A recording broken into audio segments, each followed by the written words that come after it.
ومن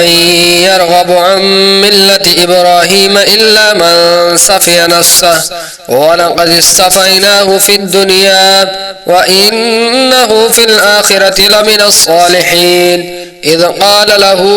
ربه أسلم قال أسلمت لرب العالمين ووصى بها إبراهيم بنيه ويعقوب يا بني إن الله اصطفى لكم الدين فلا تموتن إلا وأنتم مسلمون أم كنتم شهداء إذ حضر يعقوب الموت إذ قال لبنيه ما تعبدون من بعدي قالوا نعبد إلهك وإله آبائك إبراهيم وإسماعيل وإسحاق إلها واحدا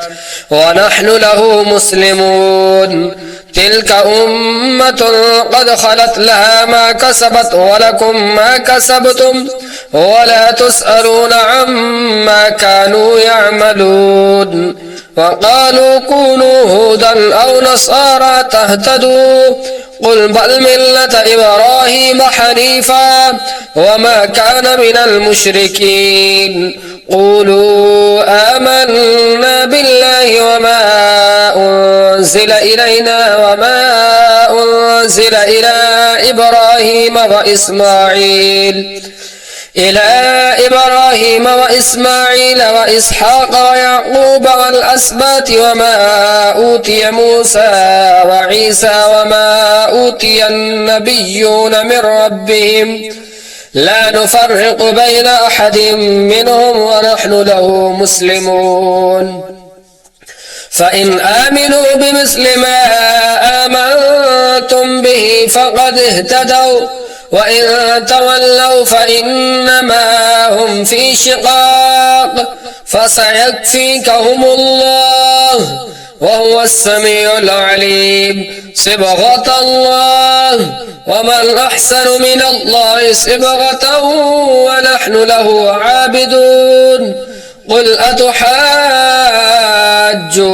في الله وهو ربنا وربكم ولنا أعمالنا ولكم أعمالكم ونحن له مخلصون أم تقولون إن إبراهيم وإسماعيل وإسحاق ويعقوب والأسباط كانوا هودا أو نصارى قل أأنتم أعلم أم الله ومن أظلم ممن كتم شهادة عنده من الله وما الله بغافل عما تعملون تلك أمة قد خلت لها ما كسبت ولكم ما كسبتم ولا تسألون عما كانوا يعملون سيقول السفهاء من الناس ما ولاهم عن قبلتهم التي كانوا عليها قل لله المشرق والمغرب يهدي من يشاء إلى صراط مستقيم وكذلك جعلناكم أمة وسطا لتكونوا شهداء على الناس ويكون الرسول عليكم شهيدا وما جعلنا القبلة التي كنت عليها إلا لنعلم من يتبع الرسول ممن ينقلب على عقبيه وإن كانت لكبيرة إلا على الذين هدى الله وما كان الله ليضيع إيمانكم إن الله بالناس لرؤوف رحيم قد نرى تقلب وجهك في السماء فلنولينك قبلة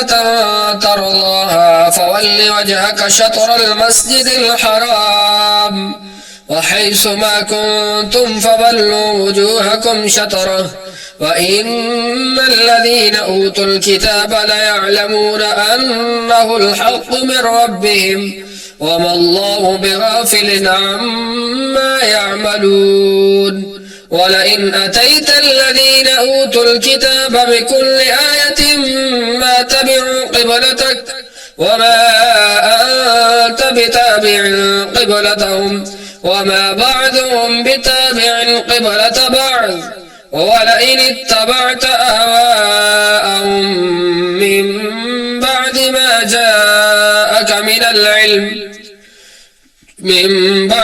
جاءك من العلم إنك إذا لمن الظالمين الذين آتيناهم الكتاب يعرفونه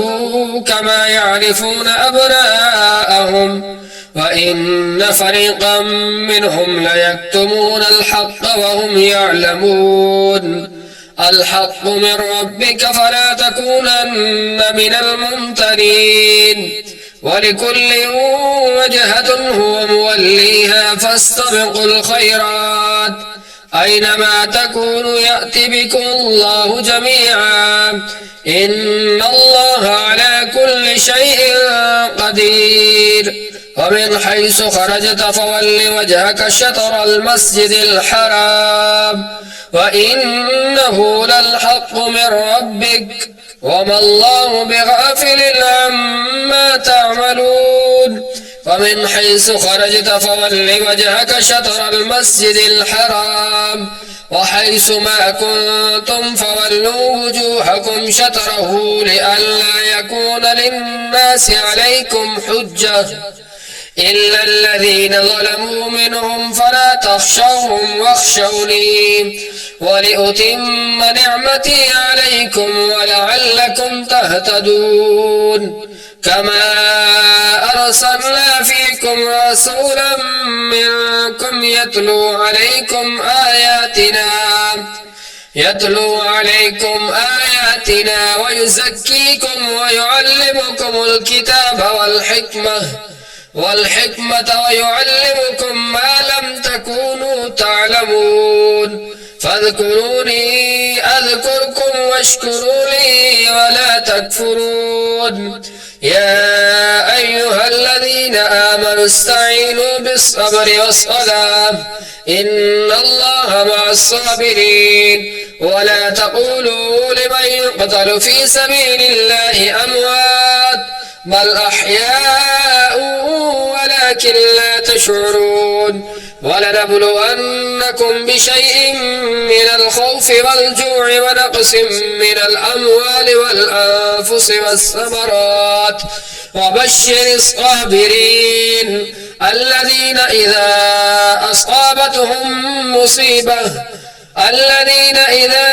أصابتهم مصيبة قالوا إنا لله وإنا إليه راجعون أولئك عليهم صلوات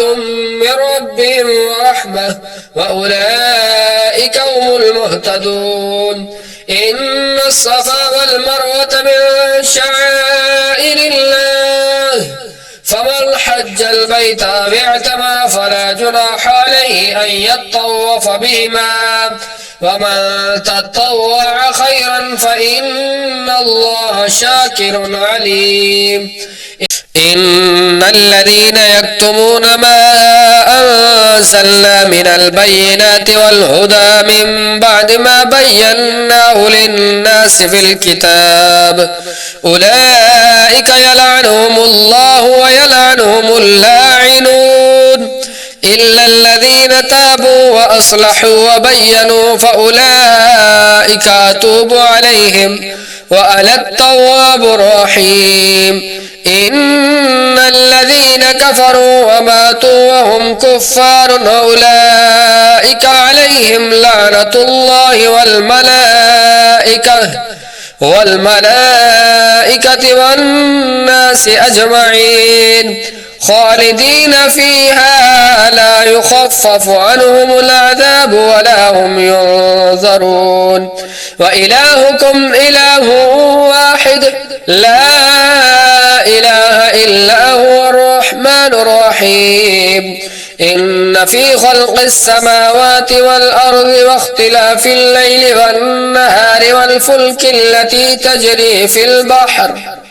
والفلك التي تجري في البحر بما ينفع الناس وما أنزل الله من السماء من ماء فأحيا به الأرض بعد موتها وبث فيها من كل دابة وتصريف الرياح والسحاب المسخر بين السماء والأرض لآيات لقوم يعقلون ومن الناس من يتخذ من دون الله أندادا يحبونهم كحب الله والذين آمنوا أشد حبا لله ولو يرى الذين ظلموا إذ يرون العذاب أن القوة لله جميعا